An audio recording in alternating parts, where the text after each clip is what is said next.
ניתנה ישירות. הוראה לנוהל חניבל? אני חושב שבאופן טקטי במקומות שונים ניתנה, במקומות אחרים לא ניתנה, וזו בעיה. Over the weeks and months of the conflict, in the aftermath of the Hamas attack on October 7, 2023, there have been rumors that the Hannibal Directive was used by the Israeli military.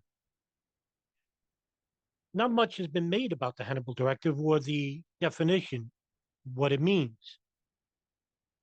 The Hannibal Directive also translates to the Hannibal Procedure or the Hannibal Protocol.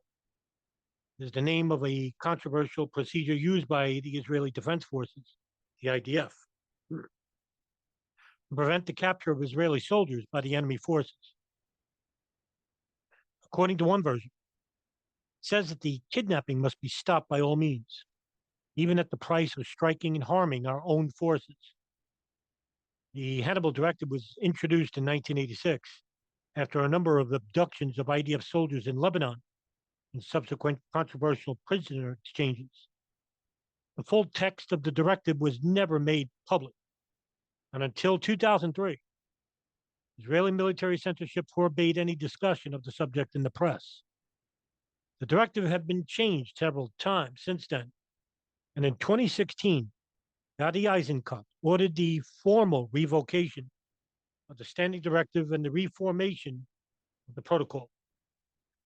Amschel Pfeiffer, writing for the Jerusalem Post, described the order in 2006 as the rumored standard procedure in the eventuality of a kidnap attempt. Quote, soldiers are told, though never officially, end quote, the content of this order. The content of the order goes as follows. 1. During a kidnapping, the main task becomes to rescue our soldiers from the abductors, even at the cost of harming or injuring our soldiers. 2. If the abductors and the kidnapped are identified and the calls are not heeded, a firearm must be fired in order to bring the kidnappers to the ground or arrest them. 3. If the vehicle or the hijackers do not stop, it should be fired on individually, intentionally, in order to hit the hijackers, even if it means harming our soldiers. Now, you may be saying to yourself, well, that's pretty much suicide. According to statements by several Israeli officials, the aim of the directive is to prevent the capture of an IDF soldier by enemy forces, even by risking the soldier's life or the lives of scores of non-Israeli civilians.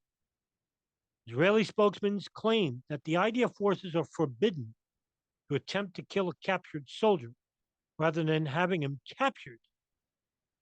Many testimonies from IDF soldiers over the years and other sources contradict this claim and suggest that the Israeli Defense Forces, in practice, adheres to the principle that a dead soldier is better than a captive soldier. On December 5th, 2023, Israeli hostages released by Hamas have met with the Prime Minister Benjamin Netanyahu's war cabinet and claimed that during the Hamas attack on October 7th, they were deliberately attacked by Israeli helicopters on their way into Gaza and were shelled constantly by the Israeli military while they were there. The Israeli broadcaster Channel 12 reported on December 16th, just 11 days after, that IDF forces had shot at a tractor carrying hostages to Gaza, killing one and injuring scores of others. According to Kibbutz Be'er's survivors, Hadass Dagan and Yasmin Porat, an Israeli tank fired 2 shells at a house that was known to hold over a dozen hostages, including 12-year-old twins, where only 2 hostages survived. So, those who make the general default position regarding the safeguarding of civilians by the Israeli military as being sacrosanct, some of the highest cabinet positions in the Israeli government, which sacrifice their own soldiers' lives because they simply do not care to trade their own soldiers' lives for those who are within Hamas or Hezbollah or even Palestinian civilians. Because according to some of these people like Yoav Gallant, Benjamin Netanyahu, Ben Gvir, Bezalel Smotrich, Yosef Stroop, and others, thought of living Arabs justifies the execution of Jewish lives in order to kill the enemy, which is the Palestinian.